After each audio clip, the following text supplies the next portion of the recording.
So my name is Rohini Bhattacharya, and I'm the head of apprenticeship services for Pearson. Good morning, everybody, and thank you for joining the webinar on the letter of intent process. Some of you might know about this process already. However, there are some new conditions which are coming out for EPA organizations from the Education and Skills Funding Agency. And we just wanted to give a quick early heads up to yourselves before we revise the processes at our end to make sure that you're aware of this before the changes are made. So a lot of you would be following the letter of intent process already for the new standards.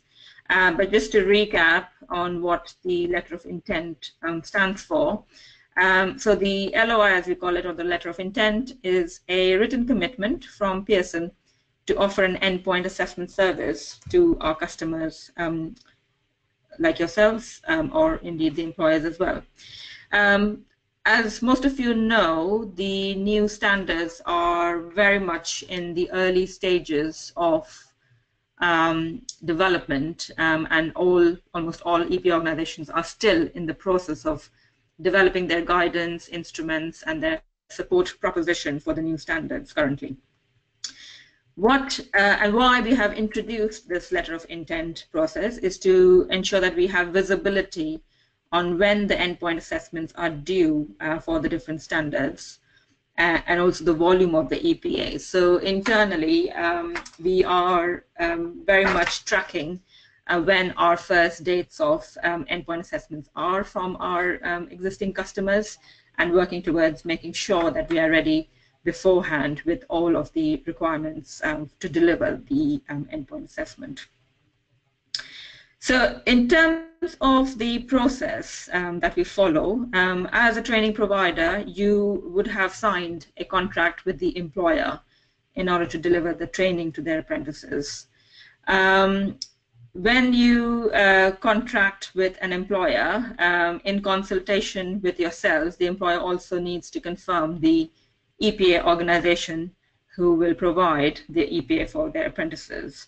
And I understand that in most of the cases, they will be guided by yourselves because you're the experts in the area. So this is very much on a consultation basis on how they choose their EPA organization.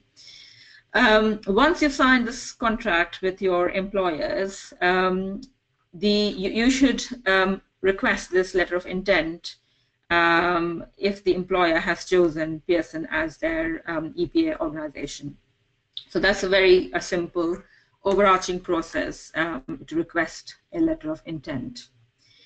As a background to why we are using the letter of intent process, I thought it would be good to bring you up to speed on some of the conditions which are being imposed on EPA organizations from the Education and Skills Funding Agency.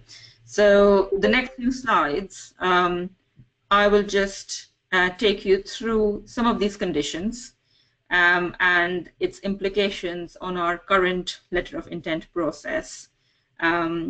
And I'll probably pause at the end of that to make sure that if there are any questions, I can answer those for this section. So the Education and Skills Funding Agency have come up with what they call the conditions of acceptance. The first published document came out in September this year, and this is a mandatory requirement for all EPA organizations to sign up to when they're actually applying to be on the register as an EPA organization. The conditions are also applied retrospectively to the EPA organizations. So, for example, we have been on the register for a few standards since 2016. All of the conditions which have come out in September this year are also applicable to us retrospectively. Conditions are applicable across all standards. Following the first publishing of the conditions document in September, there was a lot of feedback which went back to the ESFA from different EPA organizations. I think there are about 75 or 94, I think, at the moment, total number of EPA organizations in the market. And following that feedback, the ESFA have now published a revised version 2 of the conditions document, which came out last week.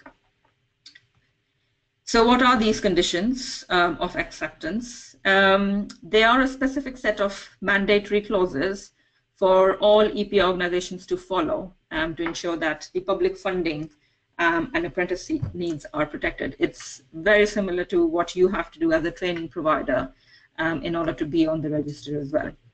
There are a total of 71 clauses to follow within this conditions document, and I've just listed the various areas that these clauses cover. So from readiness to promotion to actually maintaining the quality, external quality assurance, there are a number of clauses within each of these areas.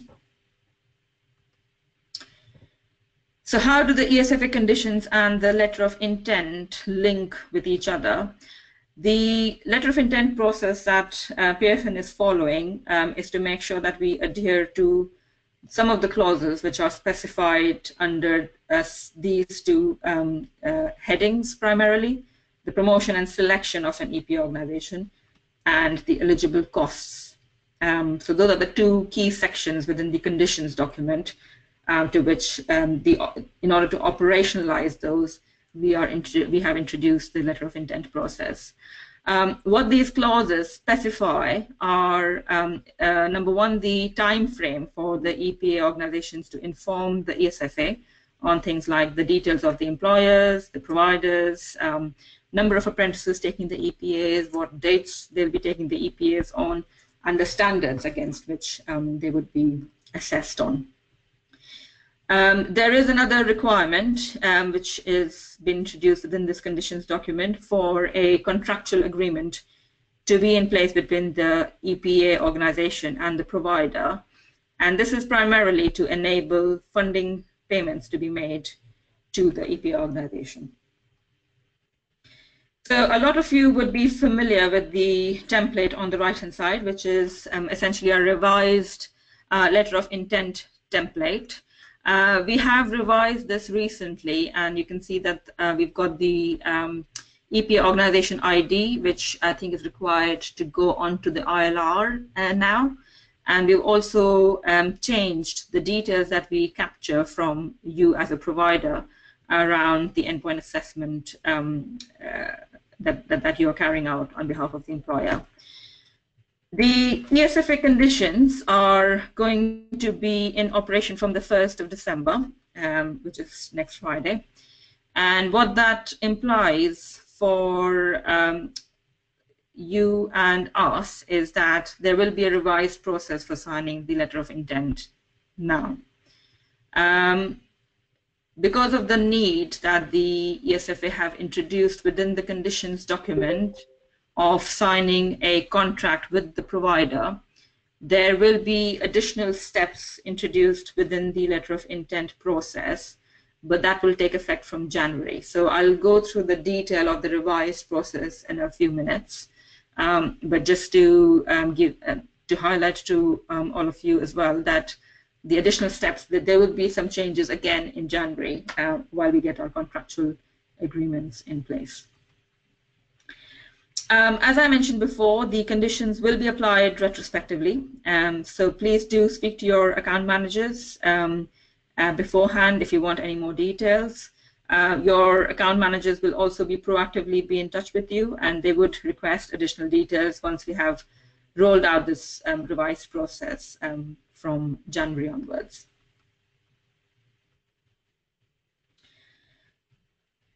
As for the ESFA conditions, and some of you might know this already, the providers need to record the EPA organization on the ILR. This is detailed in clause 16 within the conditions document, and this would be for 2017-2018 onwards. So apprentices who have started within this academic year would need to have an indication of the EPA organization on the ILR. The ESFA also asks for details of employers from the EPA organizations themselves. and they also request this information within a certain timeline. So within four working weeks of when an employer has informed the provider or the EPA organization that they are the selected EPA organization, we are supposed to inform the ESFA about the details of which employer they are, which standards, and how many apprentices, and dates, etc., etc. This is an interim process, is what the ESFA have said, and the reason for that being that the ESFA are increasing the functionality of the digital apprenticeship service, whereby they would be able to promote EPA organizations on a per standard basis directly. However, in the interim, the ESFA want EPA organizations to supply this level of detail so they can double check the ILR details between what has been entered on the ILR by the providers and what the EPA organizations are supplying them. So it's a bit of a cumbersome process, but it's hopefully an interim solution till the DAS gets up and running. So in terms of an additional step, what the conditions document is also stipulating is that where a provider has chosen an EPA organization, so typically in the cases where your account manager you've informed your account manager from Pearson about working with us as an EPA organization for a particular standard, the conditions specify that the EPAs should meet with the employers that the providers are working with in order to discuss and confirm the EPA arrangements directly. So that's clause 18 in the conditions document. Now, obviously, you have, as providers, you have that relationship with the employers, and we are very happy to actually meet with the employers with you together, because we understand that there are a lot of, it's an involved process to actually deliver the training for the new standards and make sure that the apprentices signed off at the right stage, at the gateway stage, to then schedule the EPA. However, I think the reason why the ESFA have introduced this clause specifically is to make sure that, because the EPA is quite a complex and involved process, so that is also subject to changes, that visibility and that communication and dialogue between the provider, the employer, and the EPA organization needs to start much beforehand to make sure that the apprentice is not disadvantaged. And we believe that that's really the rationale behind introducing this additional step.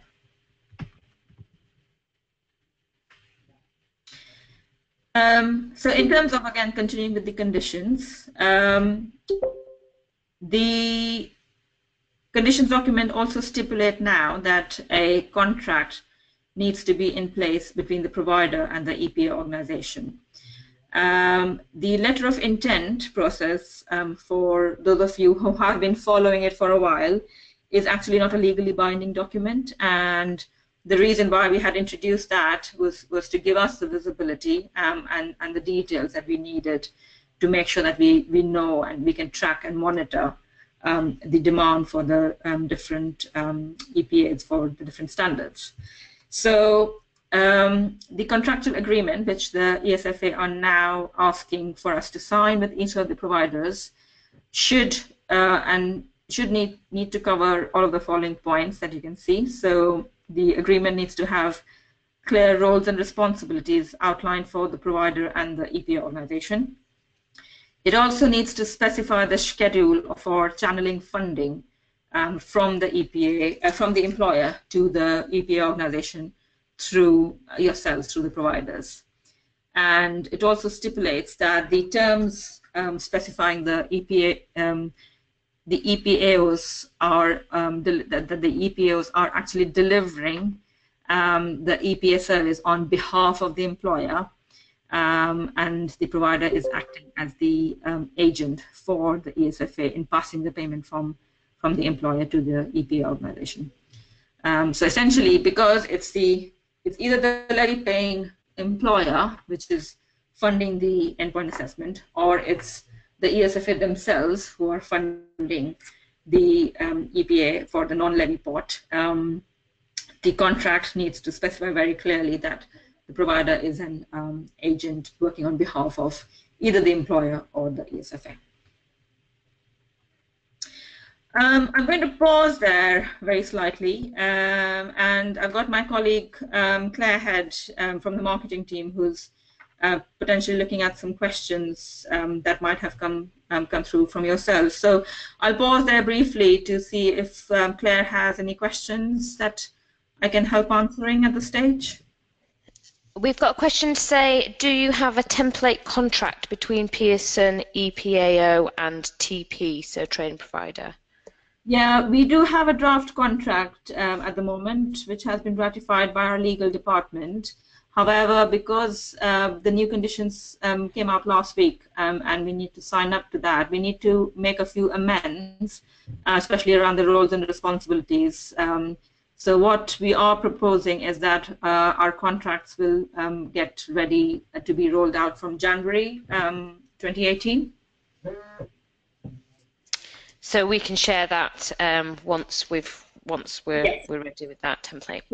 Another question: if the EPAO is selected and chosen by the employer, what contract or agreement is put into place between the employer and EPAO? The onus seems to be on the provider to maintain contract, even though the employer is the one making the decisions. Okay. So in terms of contractual arrangements, my understanding is that the training provider has a contract with the employer for the training delivery. For the employer to have a contract with the EPA organization, we will provide that contract template. And that contract template clearly, it's a tripartite contract between the employer, the EPA organization, and the provider organization. And as I just mentioned in my previous few slides, that tripartite contract would specify that it's a contract between the employer and the EPA organization, with the money actually being wired through the provider, which is yourselves. But all three parties could potentially sign up to that contract. And that's all the questions we've got at the moment. Okay. So I understand it's a complex process in terms of the conditions document. Never easy to understand ESFA conditions. But if you do have additional questions, please do add them to the chat box, and Claire will take it away before the end of this webinar, and we'll come back with answers to this team as well again. So in terms of the revised letter of intent process, at the moment, it's a minor revision, if you like. What you see on the screen there is a very simple flow chart in terms of what would happen as an amendment, and the real change is in terms of the timelines which we are introducing to turn around the letter of intent. So the pink boxes are for yourselves, the training providers, and the blue boxes is Pearson. So when you do, as a training provider or an FE college, when you sign a contract with the employer for X number of apprentices, that's when you request the letter of intent from your account manager at Pearson. If you do not have a contract with an employer, I think we will need to await that contractual agreement to be signed before we can actually provide a letter of intent process. Once you have requested the letter of intent from Pearson, your account manager would complete the template, which is customized with the details that are supplied by yourself. The letter is then sent to you to sign from your account manager. You return it to your account manager, and your account manager would then countersign it and send you a copy of the countersigned letter. Once the account manager has filed that countersigned letter, we will send an email to the ESFA based on the details that you have supplied to us as per the letter of intent template that the ESFA would then log onto their systems as well. So the whole process that we now need to follow from the first blue box till the end blue box needs to be completed within 4 working weeks. And your account manager and our national campaign manager, who works very closely with the account managers, would need to be on top of this process in terms of the end-to-end being completed within 4 weeks. So that's a very sort of minor change in the process. You've already seen the revised template for the letter of intent, but in terms of the timeline for when we have to turn this around by, it is 4 working weeks, and we need to be on top of that. So what are the additional changes we're going to be introducing in January? So as I mentioned, contracts will be signed with the providers. At this stage, I'm suggesting that it would be 1 contract per employer, per training provider. I will add there, simply because we don't want to have a number of contracts for each standard with a provider. So what the way we will design the contract templates is that we will have a schedule which gives the details of the standards and the apprentices, and anytime an employer uses a new standard or has more apprentices for the same standard, we will just amend that schedule instead of changing the contract. So that's the proposition currently. It will have details within the contracts around the roles and responsibilities for both the parties and the schedule of payments as we are required to outline. Your account managers will be fully briefed about this in early January, and they will walk through the contract with you and agree the time for a meeting with the employers. It need not be right at the beginning of the apprenticeship. However, as soon as the employer has chosen their EPA organization, we will want to sign the contract soon after. And that is when we should be agreeing on what would be a good time, depending on where you are as providers in your training delivery, to actually have that discussion, that tripartite discussion with the employer and the EPA organization. So all of these details are going to be coming to you in January, and we'll do a similar webinar in January to actually outline these changes and outline these details going forwards. So we're all clear as to what needs to happen.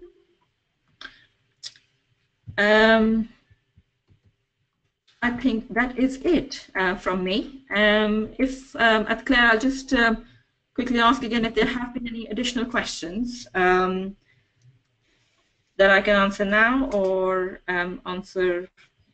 take them in the future, or send them to them. Yeah. So we've got one come in. What happens if the employer decides to move EPAO during the programme? There could be a number of reasons for them wanting to move, such as an EPAO wanting to standardise their EPAOs. Okay, sure. That's absolutely entirely possible. You would need to give us ample notice on when that happens, and we can terminate the contract with the employer at that point. That's entirely possible. There's no more just at the moment. Okay. Fine. So maybe we'll just keep logging for another 2 minutes to get to 10:30 for any more questions to come through. Is there a charge for changing or moving EPAO? There is no charge for moving EPAOs. What I would say is that it depends on where the apprentices are in their journey. So if, for example, an apprentice has taken a few components of an EPAO, and then the employer decides to move EPAOs, it really depends on the EPA organization that they're moving to, and how, in terms of how they are treating the tests which the apprentice has completed already. So for us, for example, if we were to receive an apprentice who has completed a few elements from another EPA organization, we will look at what they have achieved within those components, and if you're happy with that, we will only test them on the parts or the components that they have not undertaken within that EPA, and hence the pricing would be adjusted accordingly. So we will not charge for the full EPA, but we'll only charge for the components that the apprentice will be taking with us primarily.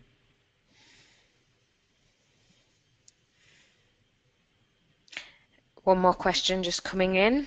Yeah. Just wait for it to be typed. So just going back to the other question, the previous question, I think what I would say is it really depends on the EPA organization individually. So there is no blanket rule, but what the ESFA conditions have stipulated is that an EPA organization should only be charging for what they have delivered. So as I explained, we will only charge for the components that we test. Similarly, other EPA organizations are also bound to do that now, as per the ESFA conditions. So one more question's come in. Is there an end-to-end process flow diagram covering who does what from the letter of intent to the apprentice getting their certificate from ESFA? We can definitely create one and share that with the team. I'll take that away as an action point for me to come up with, and your account managers can be in touch with you to cascade that down. And another one, does this see the end to registration fees like we see currently? Will there be a registration fee for those standards where an MVQ element is recommended in addition to EPAs? Yes, so good question. Probably worth answering and clarifying that as well. So my understanding of registration is that it's specific to the qualifications regime.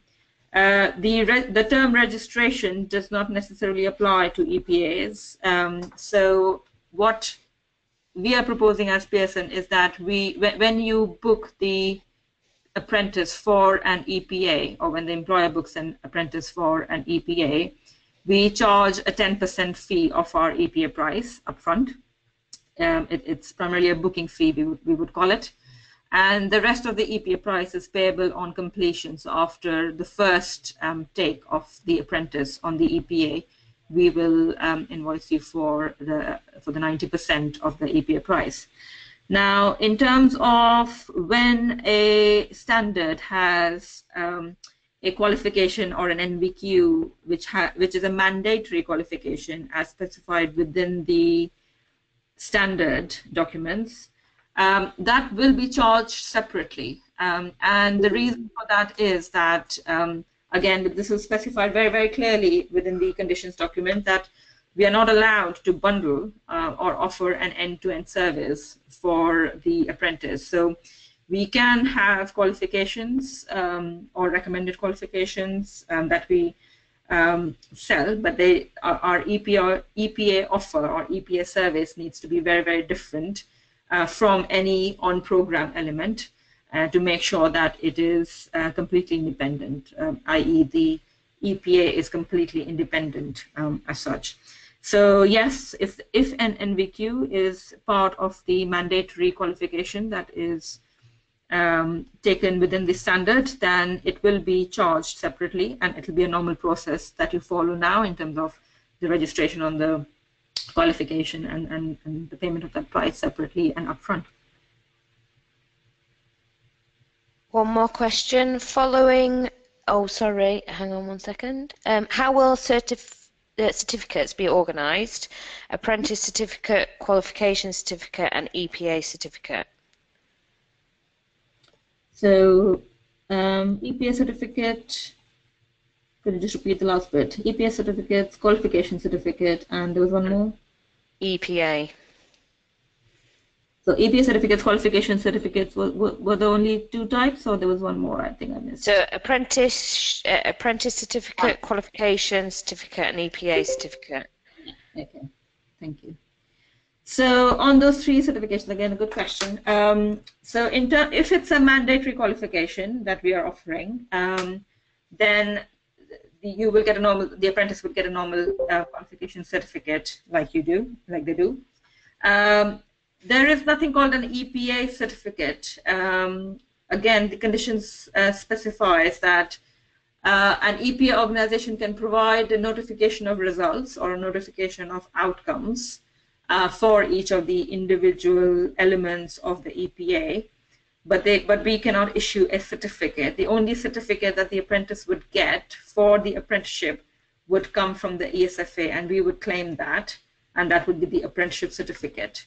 The ESFA have also laid down clear guidelines around what we can put on that piece of paper that we provide to the apprentices for the notification of results. So we can call it notification of results, outcomes, whatever we call it, but we cannot call it a certificate. So we are actually at the moment sort of updating our systems to reflect that.